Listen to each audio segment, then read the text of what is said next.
রাঙ্গামতি ধারাবাহিকের আজকের পর্বে ধারাবাহিকের শুরুতে আমরা দেখতে পাই রাঙ্গা সকলকে বলছে আজকে এই রথযাত্রার দিনে অপরাধীকে সে সকলের সামনে নিয়ে আসবে। সে জানতে পেরেছে আসল অপরাধীকে, পুলিশ তাকে নজরে রেখেছে, সে পার পাবে না।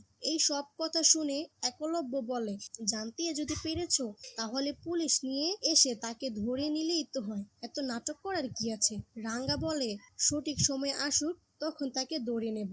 রাঙ্গার মুখে এই সব কথা শুনে বৃন্দা ভয় পেয়ে যায় এবং সে পড়ে যেতে ধরে। তখন রাঙ্গা তাকে ধরে নেয়। রাঙ্গা বলে তুই চিন্তা করিস না, বড় বউ দিদি, আজ সত্যিটা সকলের সামনেই প্রমাণ হয়ে যাবে। আমরা অপরাধীকে ধরে নেব সময় মতো। এই বলে রাঙ্গা সেখান থেকে চলে যায় ক্লাবে। বৃন্দা বলে আমি উপরে যাচ্ছি সব্য রেডি হলো কিনা সেটা দেখতে।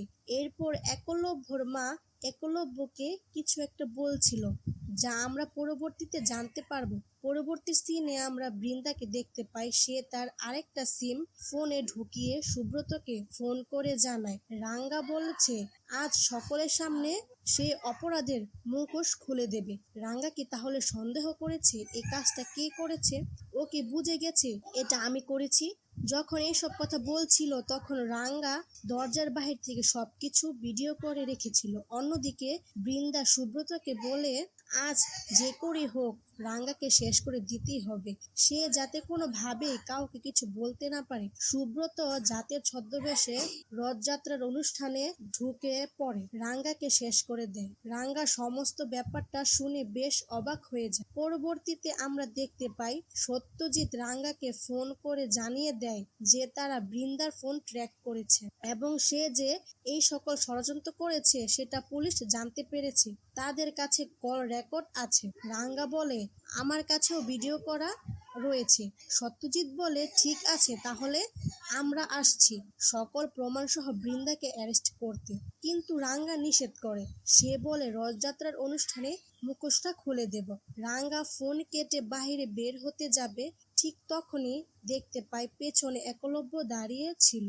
রাঙ্গা ভেবেছিল একলব্য সবকিছু বুঝতে পেরে গেছে, কিন্তু একলব্য রাঙ্গার কাছ থেকে এসে বলে আবার কি নতুন মিশনে যাওয়ার প্ল্যান করছিলে তুমি? তুমি তো তীর ধনুক দিয়ে ব্যাংক ডাকাতি আটকাতে পারো, মেয়ে পাচার আটকাতে পারো, আমার পরিবারের তো ক্ষতি হয়েই গেছে, আবার কাকে টার্গেট করছো তুমি?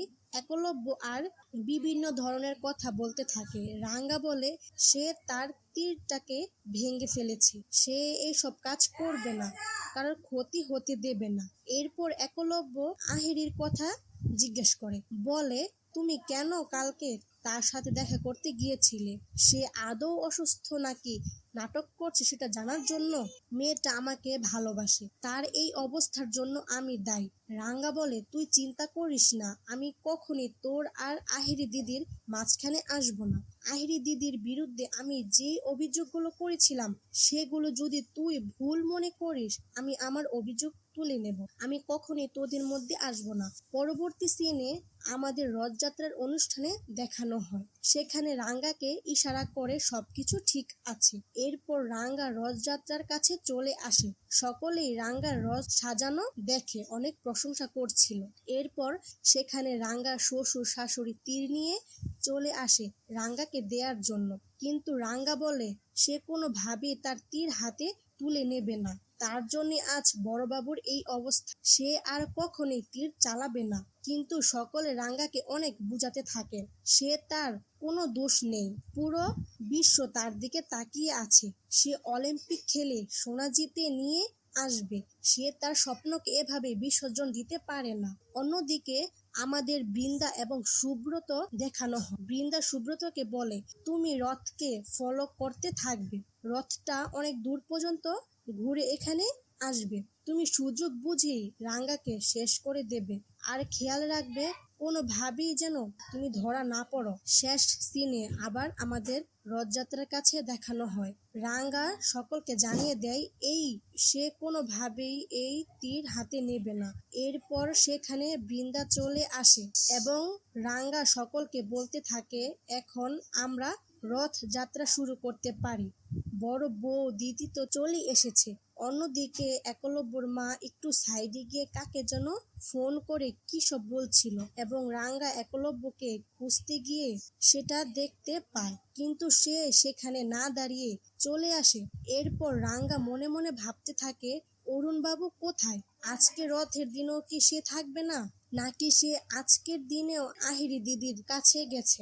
এইসব ভাবতে ভাবতে বাড়ির অন্যরা বলতে থাকে, একলব্য কোথায়? তাকে তো দেখতেছি না, সে কি রথের অনুষ্ঠানে থাকবে না? হঠাৎ সেখানে কৃষ্ণা ছুটে এসে সকলকে জানিয়ে দেয় গুন্ডারা একলব্যকে আক্রমণ করেছে। সেটা শুনে সকলে অবাক হয়ে যায়।